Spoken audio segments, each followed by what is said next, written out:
Welcome to the Quality Meat Scotland podcast. Industry updates and best practice to promote, support, develop and protect the Scottish red meat sector. Hello and welcome to this QMS podcast. I'm Mark Stephen. There's so much uncertainty and upheaval at the moment with everything surrounding COVID-19 and Brexit looming that it's really hard to find the time to step back and get a clear overview of where your business is. There's a lot of background noise, and to cut through that noise, you need to be able to measure things, to employ reliable metrics, what's known in umpteen industries as benchmarking. And it's benchmarking we're going to be discussing in this podcast. Joining me this week is Stuart Ashworth, who's Director of Economic Services for Quality Meat Scotland. Now, Stuart's team monitors developments in things like CAP, world trade and climate change policies, but they also provide enterprise information from which meat producers can benchmark their businesses. And Niall Jeffrey is one of those meat producers.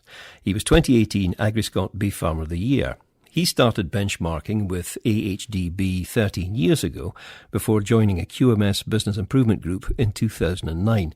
Niall, first, tell me about your farm. Where are you? What do you produce? I'm based at Bielgrange Farm near Dunbar in the south of Scotland.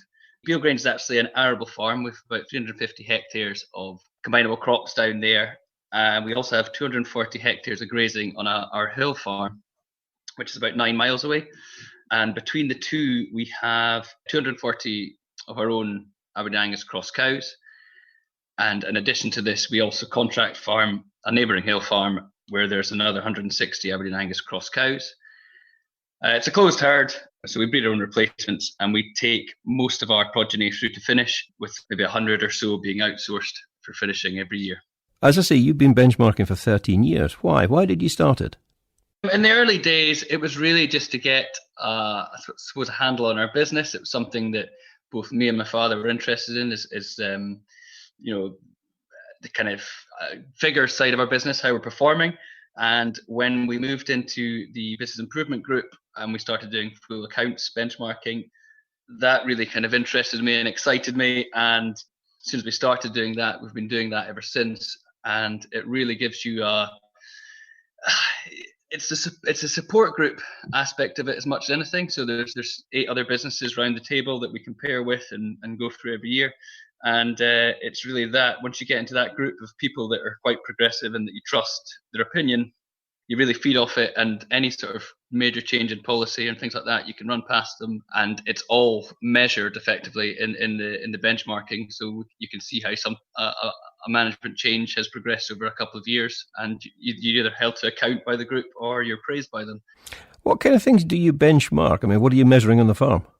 We kind of do a bit of technical benchmarking, I would say, which was in terms of the suckler herd, it's really breeding herd performance. So we do a scanning percentage, which is where we scan the cattle or scan the in-calf cows, and there's a percentage of them not in calf. And then we will do a calving percentage calculation. So when they actually get through to calving, we'll count the calves on the ground and compare that back to the numbers that went to the bull the previous year.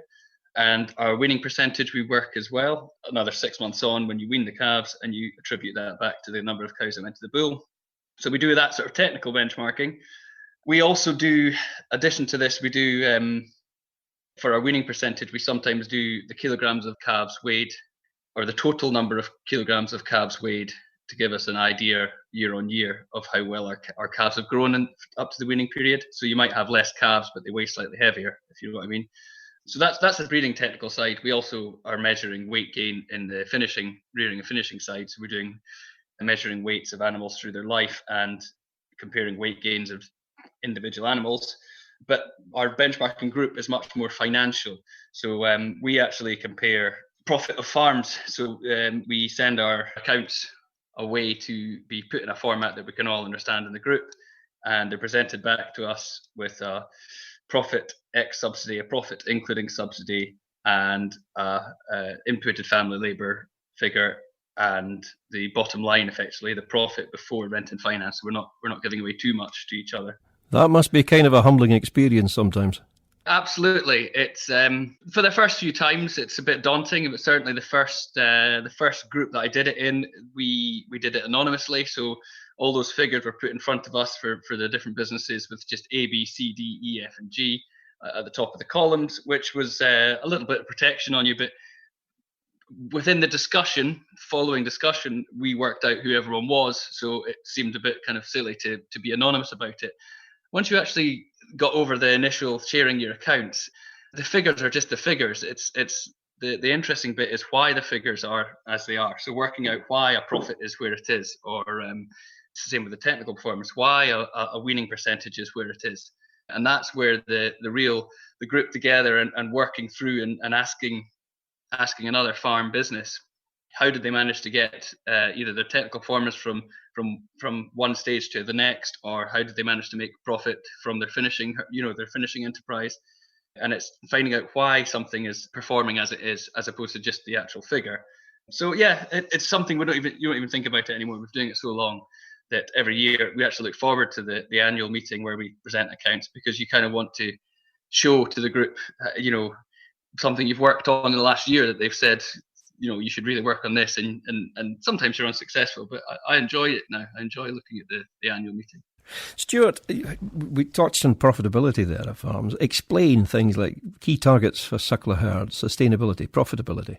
It's interesting what Niall has said there, and it's all about looking at your business, celebrating the successes in your business, looking for the weaknesses that you can improve on and the strengths that you can take forward.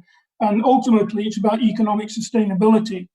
So we've been looking with QMS with our enterprise profitability for a number of years, and the building blocks are really fairly simple. You get the calves on the ground, you keep them alive, you grow them well, you sell them to best advantage. Now that sounds very simple, but when we look at the national level, only something like 84 calves per 100 cows to the bull in the Scottish suckler herds are delivered each year. I suspect Niall and his group will be doing much better than that, and probably closer to 90. So you look at these things and you look for the things that are influencing that. There's quite a lot of information there, quite a lot of data. How do you know that the information you're getting from the farms is reliable? The surveys that we have run, we've now been running for a considerable number of years, and we have a very rigorous process in place. And in fact, Niall's already indicated that the starting point is often the farm books, the financial accounts, the farm business records, the farm physical records that are collected and validated by experienced farm consultants. So we are very confident that we have robust data in our enterprise surveys. You've got a fair amount of experience, Niall. I mean, what are the main factors that impact on the profitability of your suckler herds? There's things I can't control, like the deadweight price of steers and the input costs of protein and things like that. But Stuart really alluded to it. It's the kilograms of beef to sell at the end of the day that is the most important thing. Whether you've managed to grow fewer animals bigger, or it's a combination of number of animals on the ground and how well you can grow them. I suppose the real indicator is the performance of the breeding herd. For me, once I get an animal to weaned, I can usually get it to finish without sort of losing it. So the key thing for me is fertility at the start, and then keeping a calf alive to weaning. And there's lots of factors that can come into there: health, nutrition, lots of things that you just try and get on top of everything to make that as high a figure as possible. Explain that to me, Stuart. The link between fertility and profitability. Well, it really is just as simple as Niall has been saying, of product to sell. So if we're looking at a herd that is rearing, let's say, 84 calves per 100 suckler cows through to the point of sale, it's got 84 animals to sell. If it can improve its performance and get from 84 to, let's say, 90, it's putting 6 more cattle into the system at very little extra cost, because you have had the cost of keeping those unproductive cows, unless you sold them out quickly, but in which case you then have an increased cost of replacements to maintain your herd size. So it's all about delivering animals to the market to best advantage. And even within that, there are little additional things that we can think of. So by having a tight calving pattern, you have more even cattle coming forward to the market. You have a much more even product to sell, and you might find reward in that, for example. By having a tight calving pattern, some of the other things that Niall's referred to become more easy to manage in terms of managing the cattle in their fields and veterinary programs and things like that. So there are a whole host of small things that add together to deliver significant value. This is maybe not immediately apparent, Stuart, but are there environmental advantages to improving fertility in a herd? Yes, there are. And, we are being challenged as an industry about our carbon footprint and our maintenance of the environment and landscape and all these sort of things. But one of the key contributors to a lower carbon footprint per kilo of beef that we are producing is simply that output. So as I referred to earlier, if you went from 84 calves per 100 cow to 90 cows per 100 cow, with very little additional input, you are contributing much more beef into the system, and the carbon emissions per kilo of beef that you are producing are reduced. Now, of course, that's only one angle. The other angle is the selection and the growth rates of the animals. So if we're selecting animals to grow quickly, then we are producing the meat more quickly, and the emissions associated with each kilo of meat are reduced.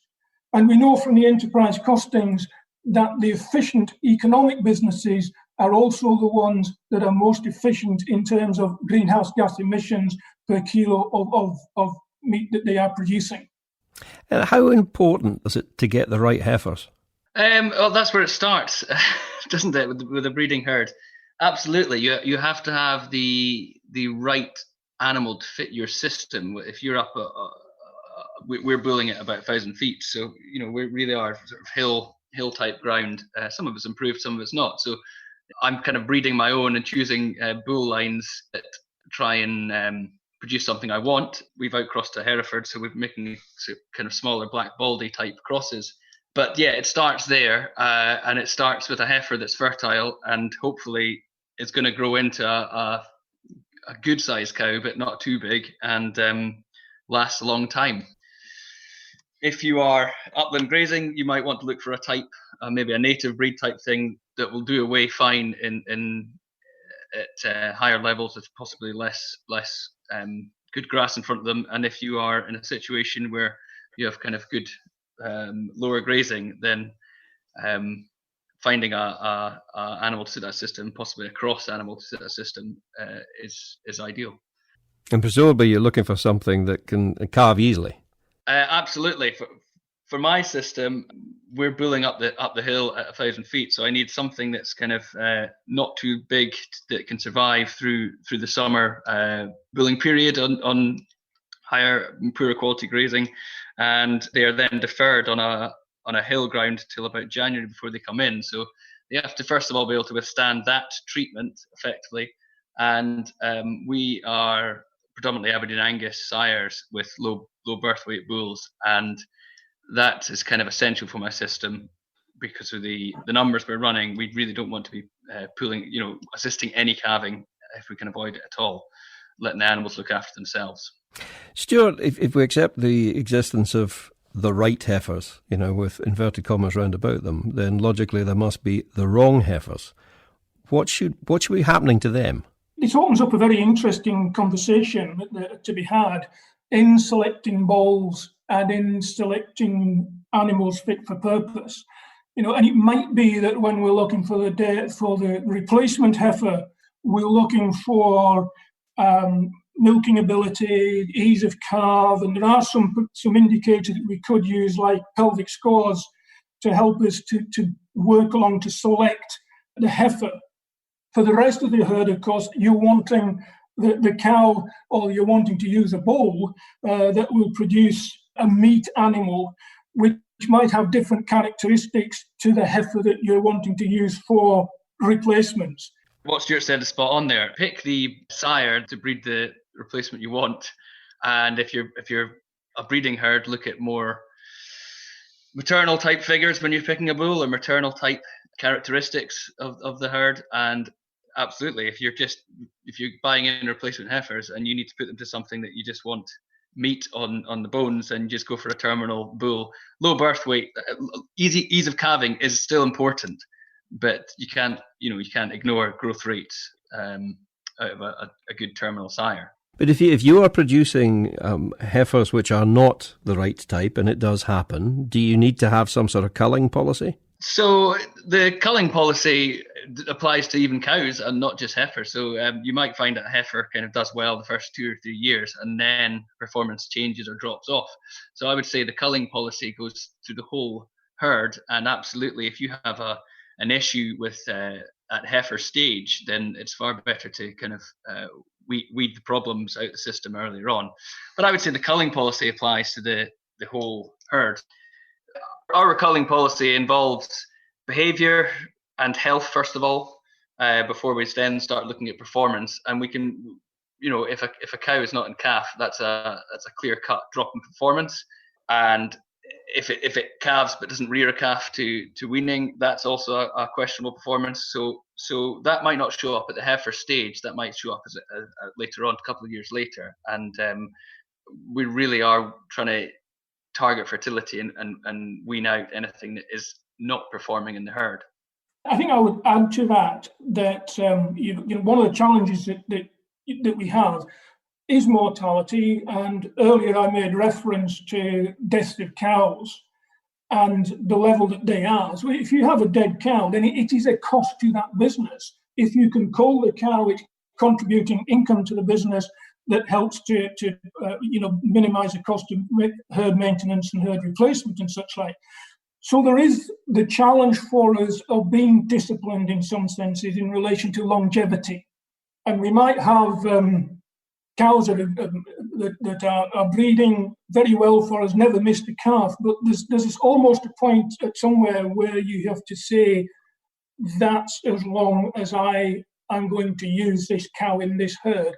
And particularly if you've got strong replacement policy and you've got good heifers coming through, then that is something to reflect on. Is this cow going to have a life of 8 calves in the herd, 10 calves in the herd, or 6 calves in the herd? And some of that reflects on the cull value of the cow itself. So that is a sort of an economic decision in relation to the longevity of the cows.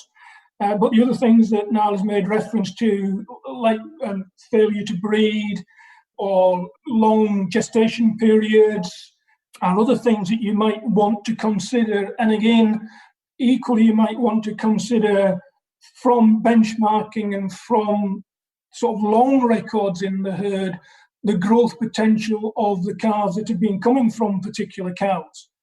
These are all these small elements that will help to improve the economic sustainability of your business. And having, so the structure, the discipline of benchmarking, Neil, has that helped your decision-making process? Yeah, absolutely. I feel any sort of information we can gather on animals can help us influence the decision for that animal through its life, even if it's just weighing cattle that are going away fat to see what they were before they left the farm.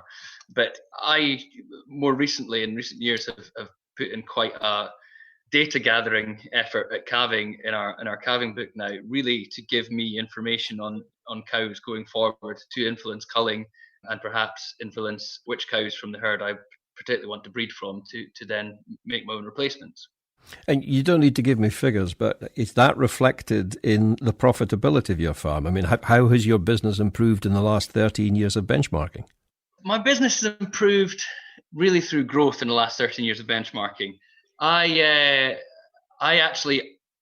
probably the worst technical performer in my benchmarking group in terms of weaning percentage, which I kind of put down to scale, but it's maybe an excuse, to be honest. So it's something that I'm addressing ongoing, really. But the biggest sort of influences have been being confident in what we're doing. So in a group setting, everyone sort of patting you in the back and saying, right, I think you did really well this year, and thinking, right, I did do well. And then sort of say, well, actually, I'm doing well. I could probably do another 100 cows, or I could probably do another 100 hectares of arable or something. So then you then kind of take that forward from the benchmarking meetings and go out and grow. I mean, there's other sort of individual things that we've. It's not down to actual figures, and let's say the figures are just the reason we get together and things we can discuss. But the actual benchmarking group, that vehicle, that's allowed me to kind of look at my whole business a bit differently. And early on, we kind of got the feeling from our group that if you make extra money, you should maybe try and invest it off farm and things like that. So we've tried to do a bit of that. In what? We bought houses. We bought a house for my parents. So we wanted something that was much more liquid than, let's say, farm equipment or a shed or extra farm type agricultural related things. So we bought the house off the farm that my parents now live in, actually. It helped us a little bit with the succession between myself and my dad, and just, it's the working, not the actual kind of accountant type inheritance thing, more the actual just day-to-day management, and how myself and my dad kind of swapped roles over the period of 3 to 5 years. And it also threw up other things in our business. So we actually went through a change of accountancy and a change of business structure about 3 years ago, which was all born out of speaking to our benchmarking group. So finally to you, Stuart, if there are farmers listening to this who are not currently benchmarking and who are considering benchmarking, what would your advice be? I would say don't be afraid of benchmarking. Benchmarking is about looking at your business and looking for the strengths and opportunities that are there. Many of you will already be benchmarking. Many of you will be able to tell me how many calves you reared per 100 cows. Many of you will be able to tell me the weight of the calves when you sold them. So you've started the process of benchmarking. You've compared yourself with yourself in a different year. The key there is to go to the next stage.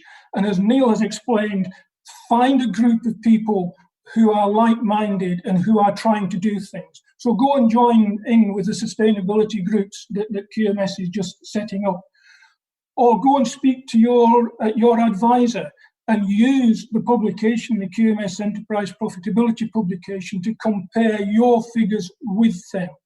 And that will help you to start that discussion and to address that question that Niall eloquently made there of why are things like they are.